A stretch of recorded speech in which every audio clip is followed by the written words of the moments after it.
Alright, so let's now configure the Apache web service on the virtual machines. In order to do this, we first need to connect to our VMs and run through the process in a similar way we did in the first place when deploying our first virtual machine in Azure. So now let's switch over to Azure Portal and finish the configuration. So first, let's take a look at virtual machines. And for example, let's select Web Server 01. And if you take a look at the public IP address, well, in this case, the IP address ends in 211. If I also select Web Server 02, I can see the same public IP address. So you may be wondering why actually these two virtual machines have the same public IP address. So this is actually the IP address, the public IP address of the load balancer.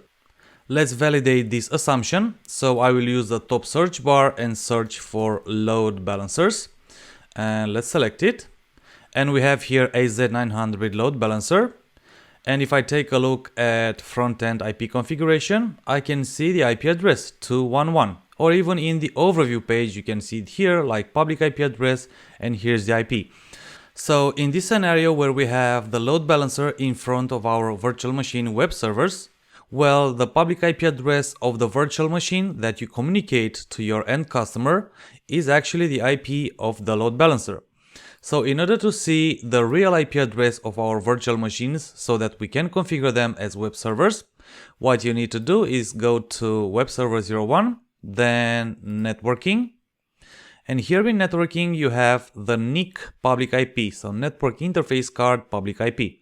So I can simply take the IP address and now move to terminal app in my case and SSH to the virtual machine.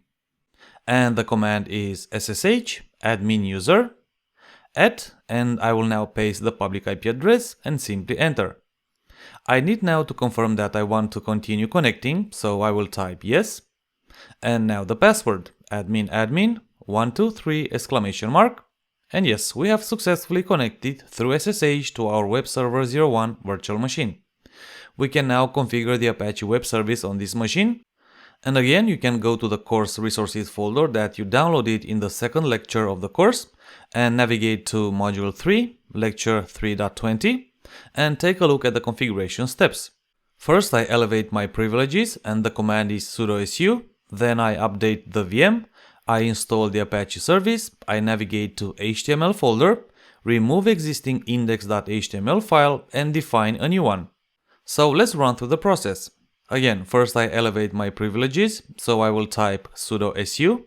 So I am now the root user with administrator full privileges. Let's update the VM, sudo apt update, and it will take a bit.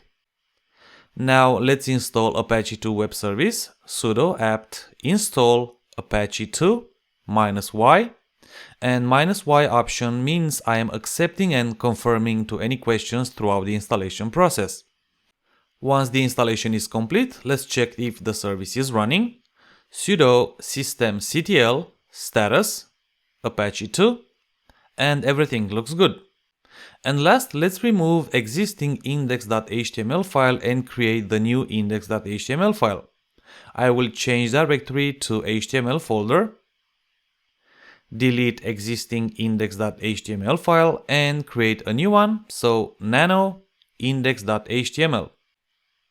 Now let's paste the content of the new file, so I will get back to the course resources folder and open Web Server 01 index.html txt file, copy everything in here, and I will paste it here in Nano Editor. Now Ctrl X on your keyboard, press Y to accept the changes and simply hit enter.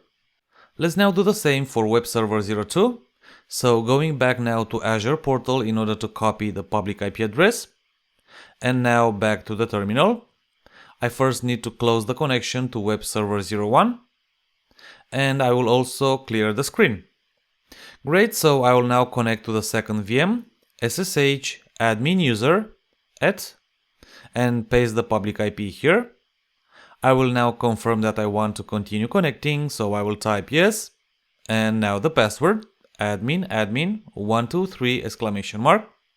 And I'm now connected to Web Server 02 virtual machine. Let's elevate the privileges to root and update the virtual machine. And now let's install Apache2 web service. So sudo apt install apache2 -y. Let's remove existing index.html file and create the new index.html file. I will change directory to HTML folder, delete existing index.html file and create a new one, so nano index.html. And last, I will go to the course resources folder and open the text file for web server 02, copy all content, and I will paste it in the nano editor here in the terminal app. Now finally, Ctrl X, press Y on your keyboard and enter. And configuration is now complete. We have successfully configured the Apache web service on our running VMs. Thank you, and I will see you in the next lecture.